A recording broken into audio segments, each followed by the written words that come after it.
নিজের মোবাইল হারিয়ে কান্নায় ভেঙে পড়ছেন এই বিদেশি। হাত জোর করে ট্রেনের যাত্রীদের কাছে অনুরোধ করছেন মোবাইলটি ফিরিয়ে দিতে। কয়েক সেকেন্ডের এই ভিডিওটি পোস্ট করতেই সামাজিক যোগাযোগ মাধ্যম ফেসবুকে হয় ভাইরাল।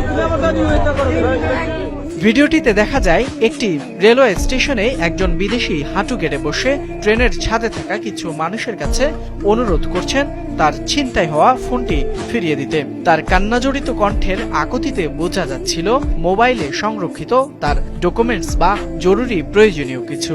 তাই হয়তো ট্রেনের ছাদে থাকা মানুষগুলোর কাছে করজোড়ে মিনতি করছিলেন এই বিদেশি।